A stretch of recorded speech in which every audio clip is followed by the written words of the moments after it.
Kılıç değil ahlak. 21 Ocak 2026 Kemal Coşkun yazısı. Kılıç değil ahlak. İslam'ın şiddet dini olarak inşasının tarihsel anatomisi İslam, modern dünyada en sık biçimde şiddetle ilişkilendirilen dinlerden biridir. Akademik literatürde, medya söyleminde ve popüler kültürde, savaş, ganimet, zorla itaat ve bedensel cezalar üzerinden temsil edilir. Bu temsil, çoğu zaman sorgulanmadan kabul edilen bir önkabule dönüşmüş, Müslüman toplumların kendi iç tartışmalarını da derinden etkilemiştir. Bugün İslam şiddet dini midir sorusu yalnızca dışarıdan yöneltilen bir itham değil, Müslümanların bizzat kendilerine sordukları bir krize dönüşmüştür. Alji İmran, 110. Bu kitabın temel iddiası açıktır. İslam'ın şiddetle özdeşleştirilmesi, Kur'an'ın doğrudan öğretisinin değil, tarihsel, siyasal ve sosyolojik süreçlerin ürünüdür. Sorun metnin kendisinde değil, metnin tarih içinde nasıl konumlandırıldığı, kimler tarafından, hangi iktidar ilişkileri içinde yorumlandığı ve hangi amaçlarla araçsallaştırıldığı ile ilgilidir. Kur'an, kendisine ahlaki bir çağrı, sorumluluk bilinci ve adalet talebi olarak sunar. İnsan, yeryüzünde güç kullanan bir fatih değil, emanet taşıyan bir özne olarak tanımlanır. Bakara, 30. Buna rağmen İslam tarihinin belirli dönemlerinde güç, fetih ve zor, dini meşruiyetin merkezine yerleştirilmiştir. Bu çelişki, basit bir yanlış anlama ile açıklanamayacak kadar derindir. Burada sistematik bir dönüşüm, hatta bir sapma söz konusudur. Nisa, 59, erken dönem siyasal krizler, bu sapmanın kökenini oluşturur. Peygamber sonrası dönemde yaşanan iktidar mücadeleleri, Kur'an'ın ahlak merkezli söylemini geri plana itmiş, siyasal istikrar, düzen ve otorite, dinin temel hedefi gibi sunulmuştur. Maide, 48. Bu süreçte üretilen rivayetler, yalnızca geçmişi aktaran masum anlatımlar olmaktan çıkmış, mevcut iktidarı meşrulaştıran ideolojik araçlara dönüşmüştür. Böylece tarih, vahyin yerine konuşmaya başlamıştır. Mezhepleşme, bu dönüşümün kurumsal biçimidir. Mezhepler, çoğu zaman yalnızca teolojik farklılıkların ürünü değildir. Siyasal saflaşmaların, sosyal çatışmaların ve iktidar mücadelelerinin dini dile tercüme edilmesidir. Ali İmran, 103, şiddet, yalnızca fiili bir eylem olarak kalmamış, aynı zamanda düşünsel ve toplumsal bir biçim haline gelmiştir. Doğru inanç adına dışlama, bastırma ve zor kullanma meşrulaştırılmıştır. Nisa, 140. Modern dönemde ise bu tarihsel miras, sömürgecilik ve oryantalizm tarafından yeniden üretilmiştir.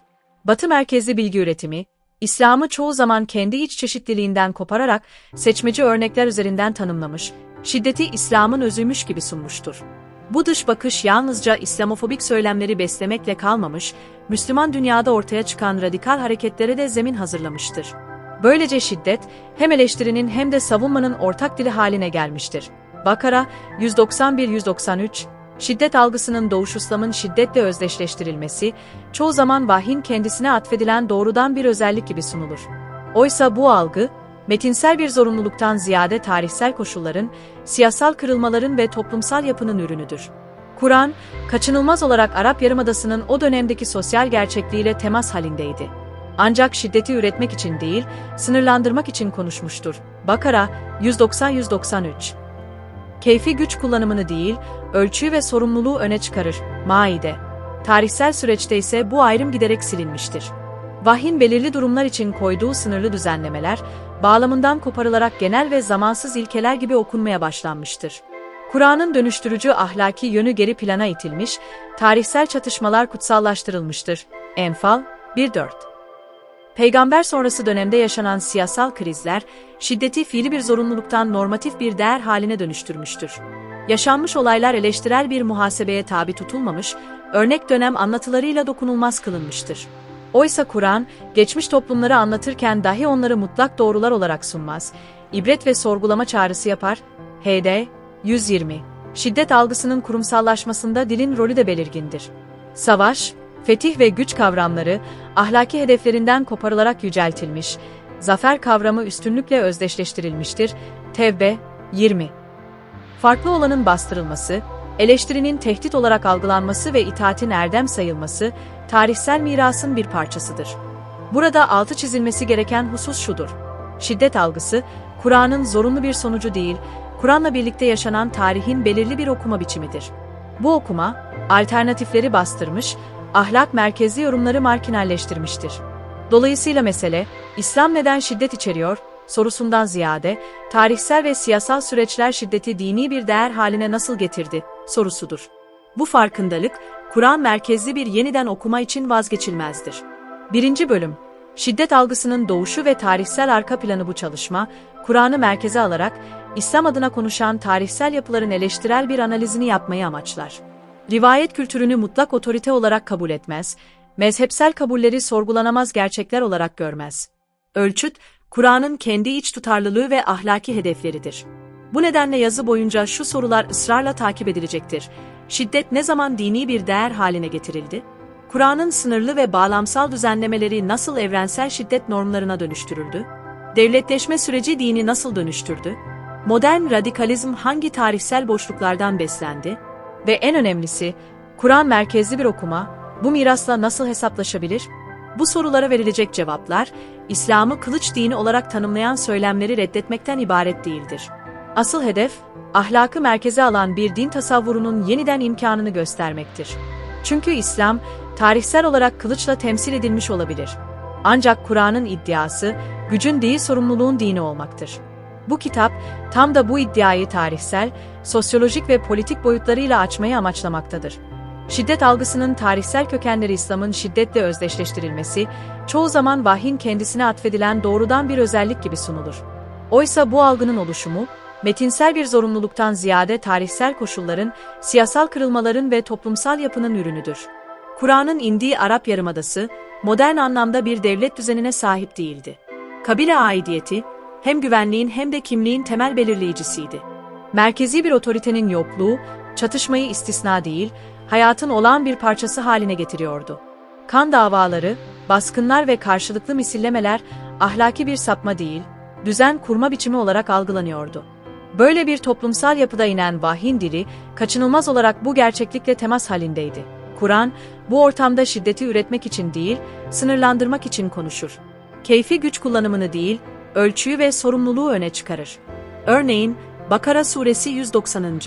Ayette savaşın sınırları belirlenirken şöyle denir: İnananlar, Allah yolunda savaşın, fakat aşırılığa kaçmayın. Çünkü Allah aşırı gidenleri sevmez. Bu ayet, şiddetin yalnızca zorunlulukla sınırlı olduğunu ve aşırılığın ahlaki olarak reddedildiğini açıkça ortaya koyar. Benzer biçimde, Maide 32'de insan hayatının değeri vurgulanır. Kim bir cana kıyarsa, bütün insanları öldürmüş gibi olur. Kim bir canı kurtarırsa, bütün insanları kurtarmış gibi olur. Bu düzenlemeler, Kur'an'ın şiddeti meşrulaştırmak için değil, onu kontrol altına almak ve insan hayatını korumak amacıyla koyduğunu gösterir. Tarihsel çatışmalar ve şiddetin normatifleşmesi ancak tarihsel süreçte bu ayrım giderek silinmiştir. Vahyin belirli durumlar için koyduğu sınırlı düzenlemeler, bağlamından koparılarak genel ve zamansız ilkeler gibi okunmaya başlanmıştır. Böylece Kur'an'ın dönüştürücü ahlaki yönü geri plana itilmiş, tarihsel çatışmalar kutsallaştırılmıştır. Bu noktada belirleyici kırılma, peygamber sonrası dönemde yaşanan siyasal krizlerdir. İktidarın kime ait olacağı sorusu, kısa sürede dini bir meşruiyet meselesine dönüşmüştür. Siyasi tercihler, ahlaki ilkelerle değil, güç dengeleriyle belirlenmiş, ardından bu tercihler dini bir dille gerekçelendirilmiştir.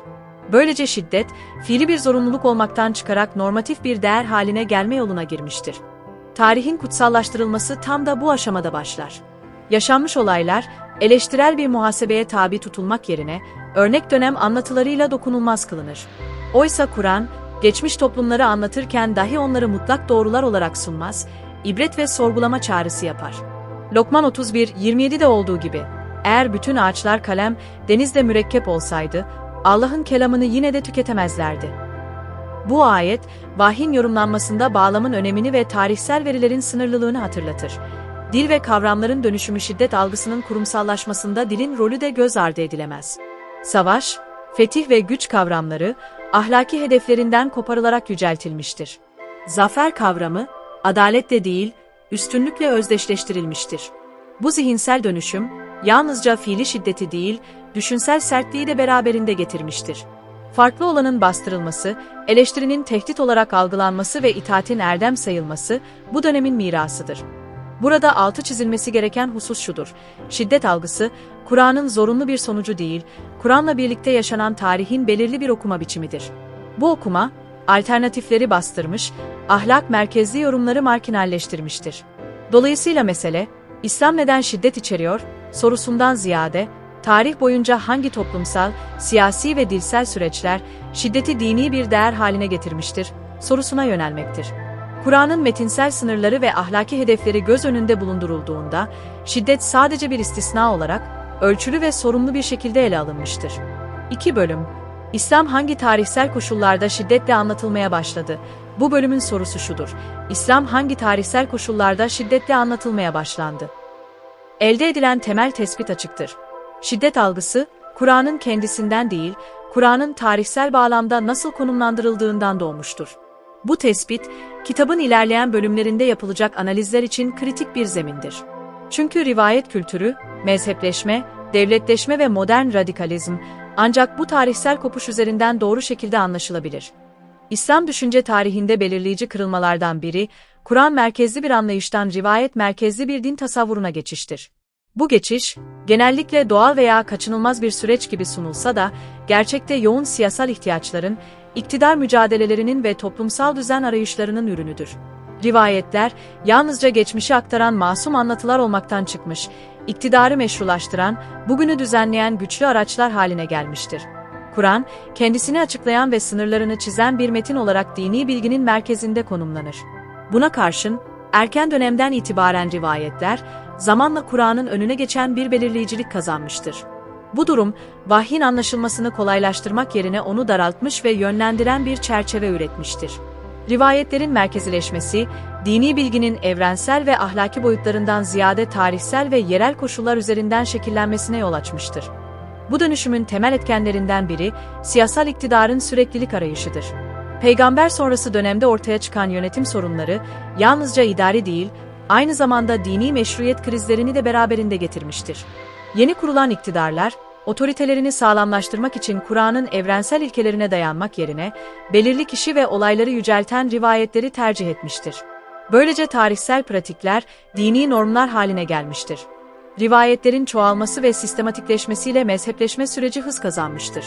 Mezhepler, yalnızca teolojik farklılıkların ürünü gibi görünse de, gerçekte siyasal ve toplumsal ayrışmaların dini dile tercüme edilmiş biçimleridir.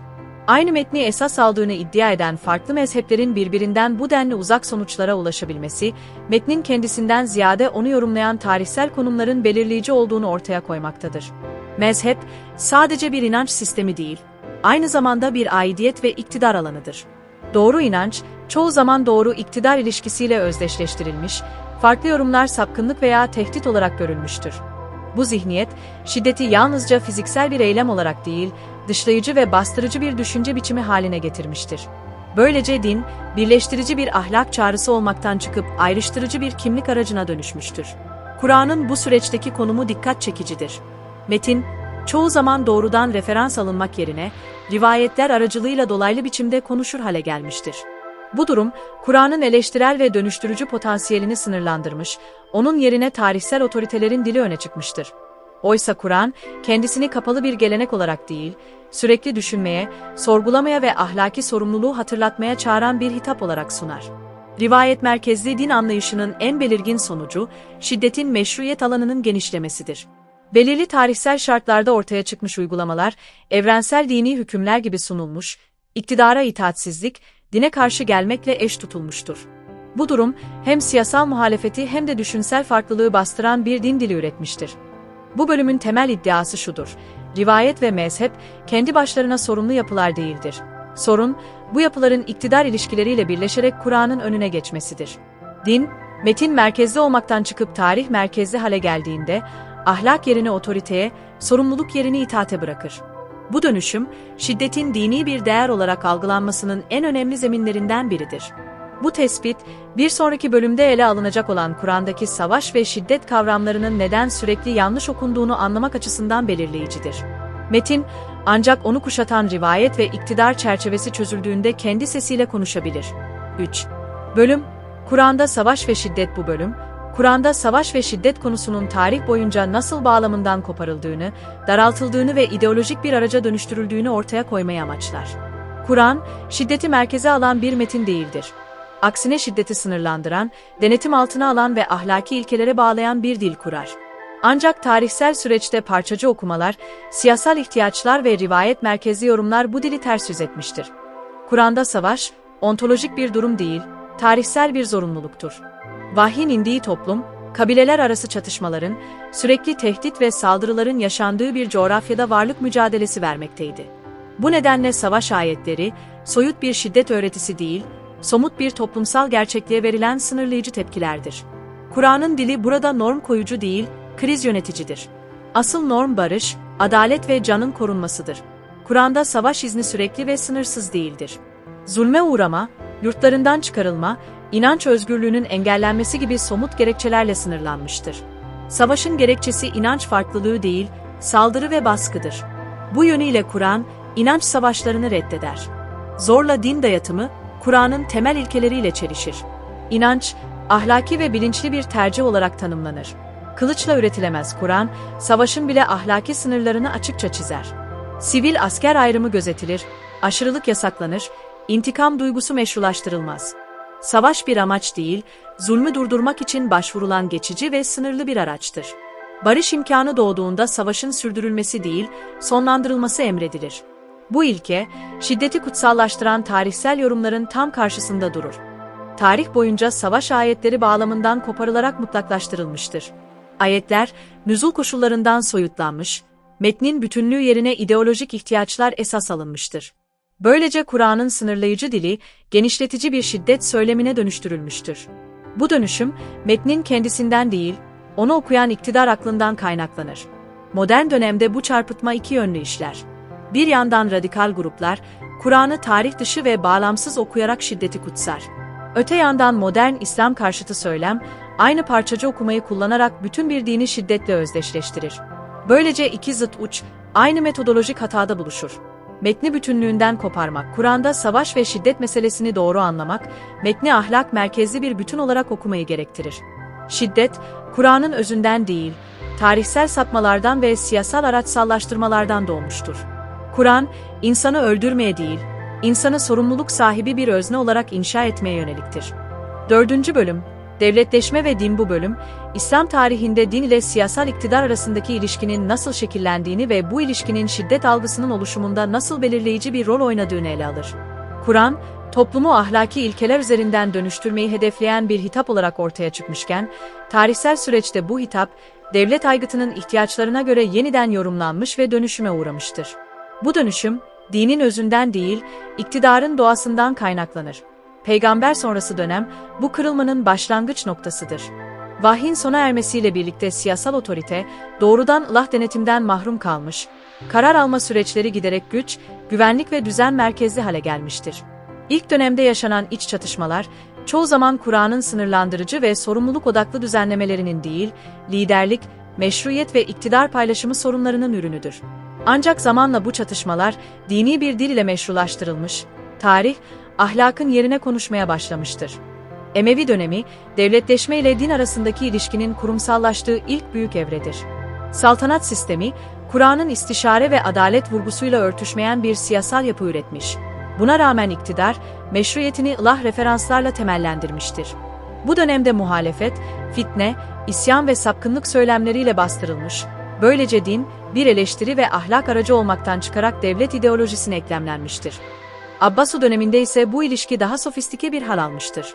Hukuk, kelam ve rivayet üretimi, devletin ihtiyaç duyduğu düzeni sağlamak için sistemleştirilmiş. Fıkıh, çoğu zaman adaleti sağlamak yerine iktidarın sürekliliğini güvence altına alan bir araç haline gelmiştir. Bu süreç, şiddeti istisna olmaktan çıkararak hukuki ve siyasal bir enstrümana dönüştürmüştür. Devlet, sınırlarını ve otoritesini korumak adına şiddeti meşrulaştırmış, Kur'an'ın ahlak ve sorumluluk merkezli mesajı iktidarın gölgesinde zayıflatılmıştır. Devletleşme süreci, Kur'an'daki adalet anlayışını bulanıklaştırmıştır. Bireysel ve toplumsal sorumluluk temelinde ele alınan adalet, devlet pratiğinde güvenlik ve itaat eksenli bir kavrama indirgenmiştir. Devlete itaat, Allah'a itaatle özdeşleştirilmiş, eleştiri, din dışı bir tehdit olarak kodlanmıştır. Bu söylem, tarih boyunca hem iç baskıyı hem de dış savaşları meşrulaştırmıştır. Modern dönemde ortaya çıkan İslam devleti söylemleri, çoğu zaman Kur'an merkezli değil, tarihsel devlet pratiklerinin romantize edilmiş bir devamıdır. devletin kutsallaştırılması, şiddetin yeniden meşrulaştırılmasına zemin hazırlamakta. Tarihsel miras, bugünün radikal ve muhafazakar yorumlarını beslemektedir. Oysa Kur'an, devleti değil, insanı merkeze alır. İnsan, yeryüzünde bir otorite ya da güç kullanıcısı değil, sorumluluk ve vicdan sahibi bir özne olarak tanımlanır. Bu bölümün ortaya koyduğu temel sonuç şudur: İslam'da sorun dinin siyasetle ilişkisi değil, siyasetin dini kendine tabi kılmasıdır. Din, iktidarın denetiminde kaldığında ahlakını kaybeder. İktidar, dinle mutlaklaştığında şiddeti kutsallaştırır. Bu kırılmayı fark etmeden, İslam'daki şiddet algısını çözmek mümkün değildir.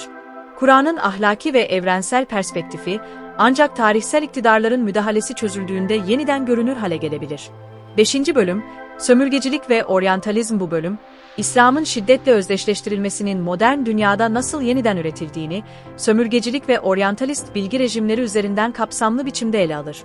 Tarihsel sapmalar ve iç krizler, modern dönemde dışsal bir söylemle pekiştirilmiş.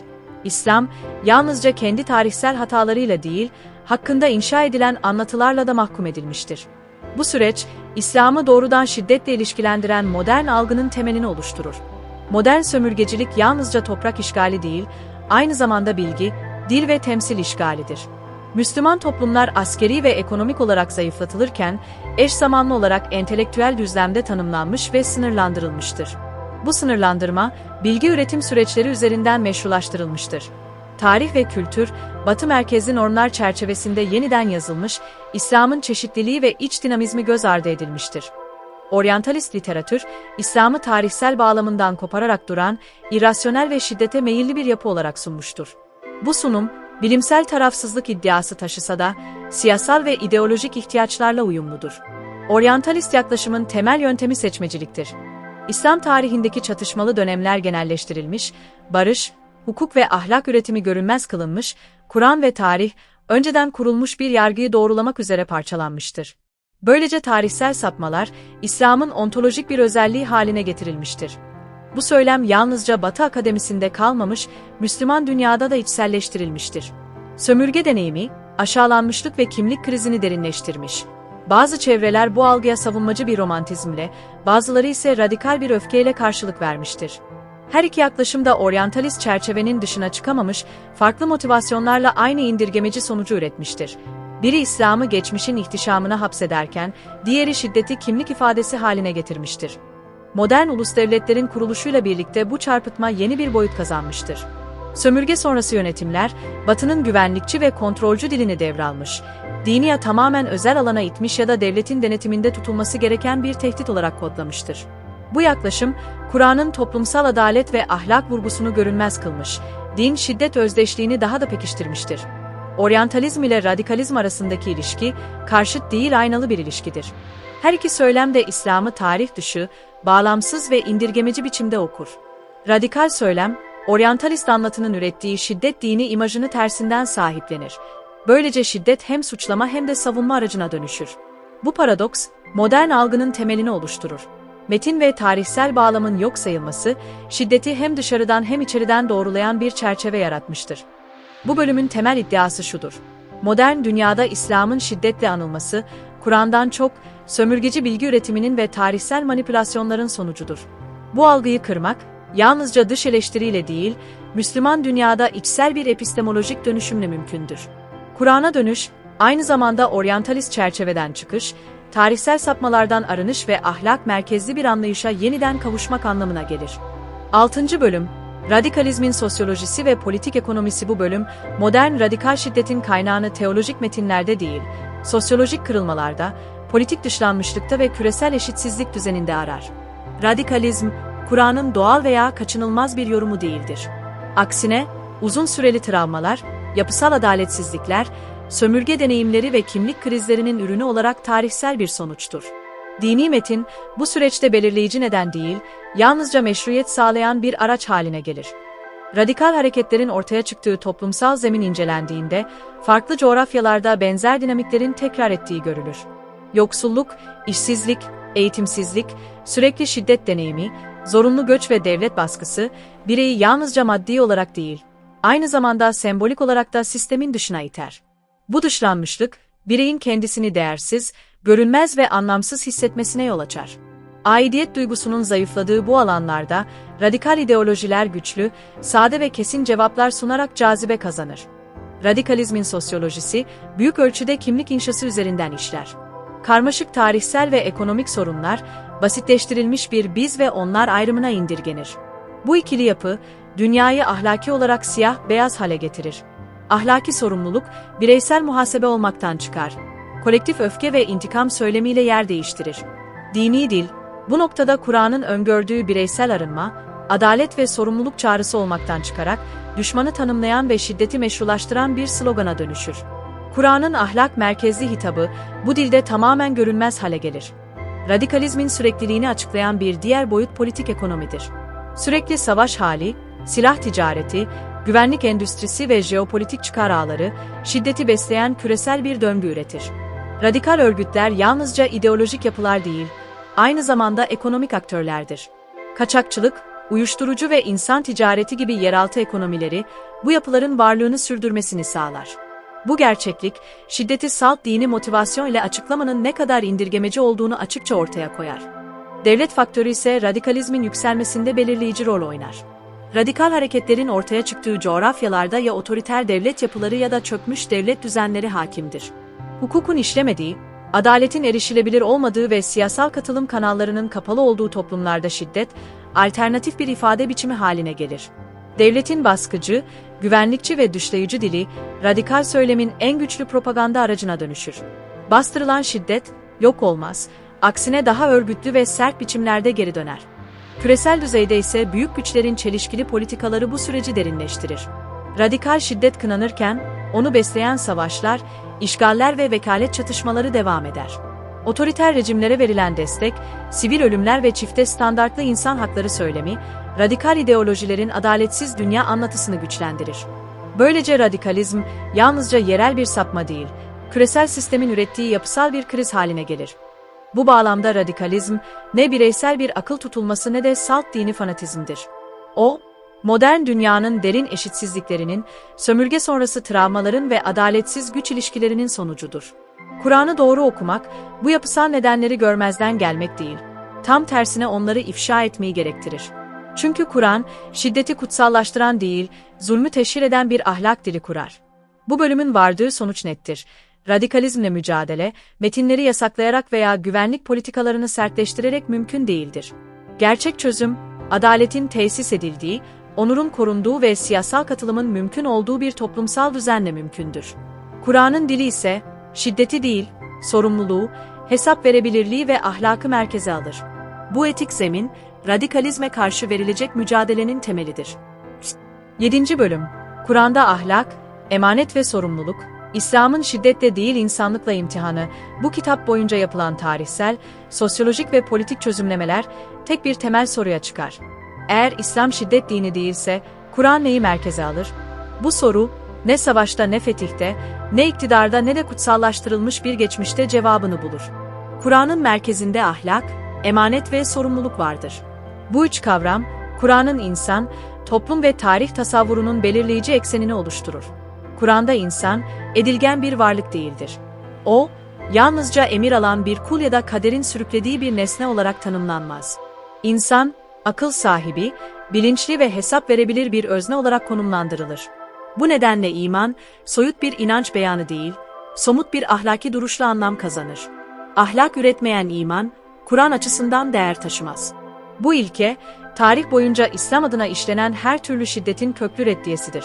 Kur'an ahlakı, bireysel faziletlerle sınırlı bir erdem öğretisi değildir. Ahlak, toplumsal düzeni, ekonomik ilişkileri ve siyasal gücü kapsayan bütüncül bir sorumluluk alanıdır. Adalet, merhamet, doğruluk ve ölçülülük, kişisel tercih değil, toplumsal zorunluluk olarak görülür. Kur'an, ahlakı niyetle değil, sonuçla değerlendirir. Söylem değil, pratik belirleyicidir. Bu nedenle zulüm, yalnızca bireysel bir kötülük değil, yapısal bir bozulma olarak ele alınır. Tarihsel örneklerle, emanetin çiğnendiği yerde toplumun adalet ve barış normlarının nasıl zedelendiği görülür. Emanet kavramı, Kur'an'ın insan tasavvurunda merkezi bir konuma sahiptir. İnsan, yeryüzünün mutlak sahibi değil, emanetçisidir. Bu emanet yalnızca doğayı veya maddi kaynakları değil, gücü, bilgiyi, otoriteyi ve dini de kapsar. Hiçbir iktidar, cemaat veya kutsal söylem, bu emaneti sınırsızca kullanma hakkına sahip değildir. Gücün emanete dönüşmediği yerde ahlak çöker. Ahlakın çöktüğü yerde şiddet kaçınılmaz hale gelir. Kur'an'da sorumluluk devredilemez bir ilkedir. Birey, ait olduğu topluluğun, mezhebin veya otoritenin arkasına sığınarak ahlaki yükümlülükten kurtulamaz. Emir aldım, çoğunluk böyle yaptı veya din adına yapıldı gibi gerekçeler, Kur'an ahlakında mazeret sayılmaz. Bu ilke, tarih boyunca din adına işlenen zulümlerin tamamını mahkum eden açık bir hüküm niteliği taşır. Kur'an, gücü kutsamaz, gücü sınırlandırır. İktidar, Kur'an'da bir imtiyaz değil, ağır bir imtihandır. Adalet üretmeyen güç meşruiyetini kaybeder. İtaat, mutlak bir değer değildir. Ahlakla sınırlıdır. Bu nedenle Kur'an, kör itaati değil, bilinçli sorumluluğu esas alır. Şiddet, bu çerçevede ahlakın askıya alındığı bir sapma halidir ve hiçbir koşulda kalıcı bir ilkeye dönüşemez. Kur'an'ın dünyasında insan, kılıç taşıyan bir savaşçıdan önce, emanet taşıyan bir ahlak öznesidir. İslam'ın şiddetle değil, ahlakla anılması, modern bir savunma refleksi değil, metnin kendi iç mantığının zorunlu sonucudur. Şiddeti merkeze alan her okuma, Kur'an'dan değil, tarihsel sapmalardan ve iktidar çıkarlarından beslenir. Kur'an'a göre toplumsal adalet, bireysel ve kolektif sorumlulukla mümkündür. İnsanlar yalnızca bireysel davranışlarıyla değil, aynı zamanda toplumsal ve kurumsal ilişkilerinde de ahlaki sorumluluk taşırlar. Bu sorumluluk, zulmün engellenmesi, güç kullanımının sınırlandırılması ve emanete riayet edilmesiyle somutlaşır. Bu bölüm, kitabın geri dönülmez sonucunu kurar. İslam, insanı öldürmek için değil, insanı inşa etmek için vardır. Kur'an'a dönüş, yalnızca metne değil, ahlaka, sorumluluğa ve emanete dönüş anlamına gelir. Bu dönüş gerçekleşmeden, ne şiddet sorunu anlaşılabilir ne de aşılabilir. 8. Bölüm, rivayetsiz din mümkün mü? Kur'an merkezli bilginin epistemolojik inşası bu bölüm, kitabın bütün tartışmalarını nihai bir zemine oturtur. Bilgi nereden gelir ve neyi bağlar? Savaş, şiddet, devlet, ahlak, radikalizm ve sorumluluk başlıkları. Ancak bu soruya verilen cevapla anlam kazanır. Çünkü din, hangi kaynaktan beslendiğine göre ya özgürleştirir ya da tahakküm üretir. Rivayet merkezli din anlayışı, burada yalnızca bir yöntem tercihi değil, başlı başına bir iktidar biçimidir. Kur'an, kendisini hidayet, Furkan, beyan, hikmet ve hüküm olarak tanımlar.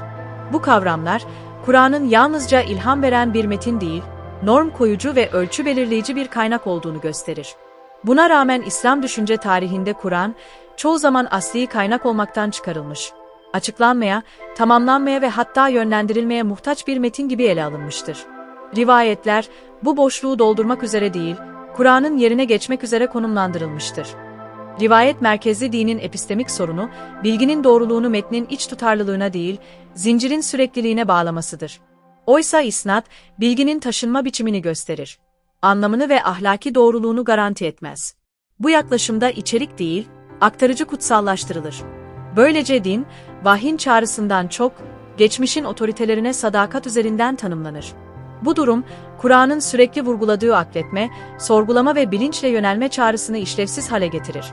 Rivayet kültürü, zamanla sadece dini bilgiyi değil, ahlak anlayışını da dönüştürmüştür. Kur'an'da ahlak, bireyin doğrudan sorumluluğuna bırakılmışken, rivayet merkezli yapı, ahlakı hazır kalıplara indirger. İyi ve kötü artık vicdan ve ilkeyle değil, mezhep içtihatlarıyla tanımlanır. Böylece birey, yaptığı tercihlerden değil, ait olduğu gelenekten sorumlu hisseder. Bu, Kur'an'ın emanet ve sorumluluk vurgusuyla açık bir çelişkidir. Rivayetsiz din mümkün mü sorusu çoğu zaman kasıtlı olarak yanlış anlaşılır. Bu soru, tarihin inkarı veya peygamberin örnekliğinin reddi anlamına gelmez. Asıl soru şudur: tarih, vahyin önüne mi geçmiştir? Yoksa vahyin ışığında mı okunmaktadır?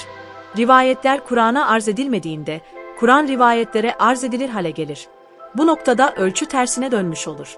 Ölçünün tersine dönmesi, dinin değil, geleneğin korunmasına hizmet eder. Bu epistemik yapı, radikalizmin ve otoriterliğin zeminini de hazırlar. Çünkü rivayet eleştiriye kapalıdır, kutsallıkla korunur.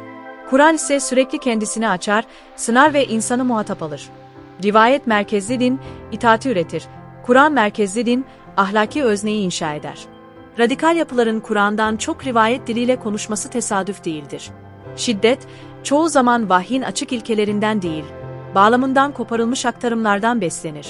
Rivayet merkezli din, aynı zamanda siyasal bir araçtır. Tarih boyunca iktidarlar, Kur'an'ın adalet ve hesap verilebilirlik çağrısından rahatsız olmuş. Buna karşılık itaati kutsayan rivayetleri öne çıkarmıştır. Böylece din, zulme karşı bir ölçü olmaktan çıkarılmış, zulmün meşrulaştırıcı dili haline getirilmiştir. Kur'an'ın emanet vurgusu bu noktada bilinçli olarak gölgelenmiştir. Çünkü emanet, iktidarı sınırlar, rivayet ise çoğu zaman onu tahkim eder. Rivayetsiz din, tarihsiz bir din değildir. Kutsallaştırılmamış bir tarih okumasıdır.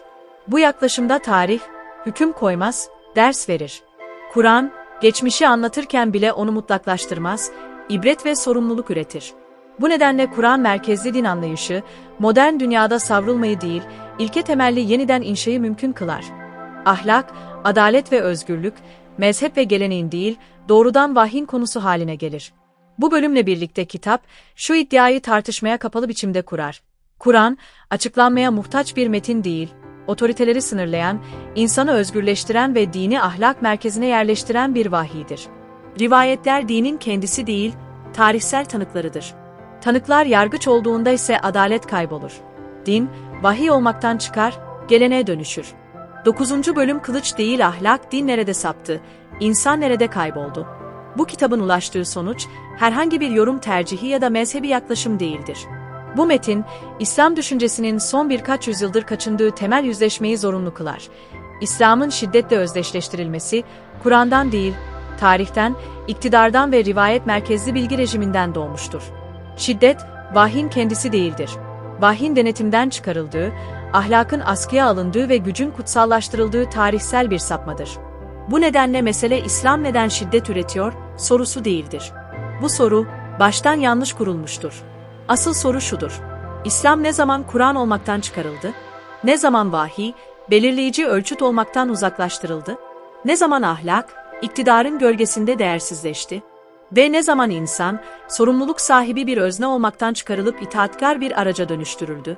Kur'an'a bakıldığında, şiddetin hiçbir zaman kurucu bir ilke olmadığı açıkça görülür. Kur'an, savaş olgusunu tarihsel bir gerçeklik olarak kabul eder. Ancak onu mutlaklaştırmaz, kutsamaz ve sınırsızlaştırmaz. Savaş, Kur'an'da daima zorunluluk, sınır, ölçü ve hesap kavramlarıyla birlikte anılır. Zulmü durdurma amacı dışında meşruiyet kazanmaz. Keyfi şiddet, ganimet hırsı, intikam kültürü ve zorla inanç dayatması açık biçimde reddedilir. Kur'an'ın dili, güç merkezli değil, ahlak merkezlidir. Buna karşılık tarihsel İslam pratiği, özellikle devletleşme süreciyle birlikte bu ahlaki çerçeveyi sistematik biçimde aşındırmıştır. Emevilerle başlayan ve Abbasilerle kurumsallaşan süreçte din, ahlaki bir denetim mekanizması olmaktan çıkmış, iktidarın meşruiyet kaynağı haline gelmiştir.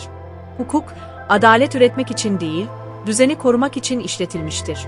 Bu noktada şiddet, istisnai bir araç olmaktan çıkarak siyasal bir dile dönüşmüştür. Din, artık iktidarı sınırlayan değil, onu koruyan bir yapı haline gelmiştir. Bu dönüşümün ana taşıyıcısı ise rivayet merkezli din anlayışıdır. Rivayetler, Kur'an'ın rehberliğinde ele alınmak yerine, Kur'an'ın yerine geçen bir otoriteye dönüştürülmüştür. Böylece din, ilkeye değil, geçmişe bağlanmıştır. Kur'an'ın bireyi doğrudan muhatap alan, aklı ve sorumluluğu öne çıkaran dili, yerini itaati kutsayan, sorgulamayı tehdit olarak gören bir dile bırakmıştır. Bu epistemik yapı, ahlaki özneyi üretmez, itaatkar kitleler üretir. Bu noktada şiddetin din adına konuşabilmesi mümkün hale gelmiştir. Çünkü rivayet merkezli dinde ahlak ikincildir. Esas olan bağlılıktır. Sorumluluk bireyin üzerinden alınır, mezhebe, cemaate ya da lidere devredilir. Böylece kimlik, ahlakın önüne geçer. İnanç, bir davranış ilkesi olmaktan çıkar, bir aidiyet işaretine dönüşür. Bu dönüşüm tamamlandığında, şiddet artık sapma değil, görev gibi sunulabilir. Modern dünyada ortaya çıkan radikalizm, işte bu tarihsel mirasın küresel eşitsizliklerle birleşmiş halidir. Radikal hareketler, Kur'an'ın doğal ya da kaçınılmaz bir yorumu değildir. Aksine, uzun süreli sömürgecilik deneyimlerinin, politik dışlanmışlığın, savaş travmalarının ve kimlik krizlerinin ürünüdür. Rivayetle beslenen sert din dili, bu kırılgan toplumsal zeminlerde hızlı ve kolay karşılık bulur. Metin okunmaz, bağlamından koparılır. Ayetler düşünülmez, sloganlaştırılır. Ahlak askıya alınır, öfke yüceltilir. Ancak aynı modern dünyada, İslam'ın şiddet dini olarak sunulması da tesadüf değildir. Oryantalist söylem, tarihsel sapmaları dinin özü gibi sunarak hem sömürgeci müdahaleleri meşrulaştırmış hem de İslam toplumlarının kendi iç eleştirisini felç etmiştir. Bu söylem, radikalizmin karşıtı değil, tamamlayıcısıdır. Biri İslam'ı şeytanlaştırır, diğeri onu silaha dönüştürür. Her ikisi de Kur'an'dan rahatsızdır. Çünkü Kur'an gücü mutlaklaştırmaz, sınırlar. Bu kitap, tam da bu yüzden savunmacı değildir. İslam barış dinidir gibi içi boş sloganlarla yetinmez. Çünkü mesele imaj düzeltmek değil, hakikati yeniden kurmaktır. Bu kitap şunu söyler: İslam, öncelikle ve esasen ahlak dinidir. Barış da buradan doğar, adalet de, savaşın sınırı da. Ahlak yoksa din, yalnızca güç dilidir. Sorumluluk yoksa iman, yalnızca kimliktir. Kur'an yoksa geriye kalan şey din değil, tarihin tortusudur. Kur'an'ın merkezine yerleştirdiği emanet kavramı, bu kitabın nihai anahtarıdır. İnsan, yeryüzünün sahibi değil, sorumlusudur. Güç, meşruiyet değil, imtihandır. İnanç, başkalarını susturmanın değil, kendini sınırlamanın adıdır. Bu anlayış kaybolduğunda, kılıç ahlakın yerini alır. Din zulmün dili haline gelir.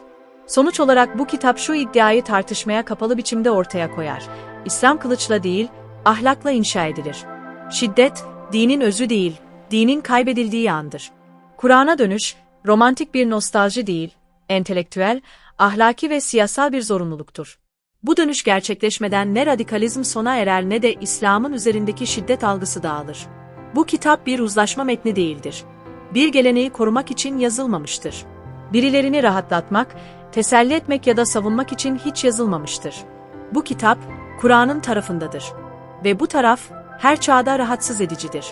21 Ocak 2026 Kemal Coşkun. Kaynak, Kemal Coşkun Facebook sayfası.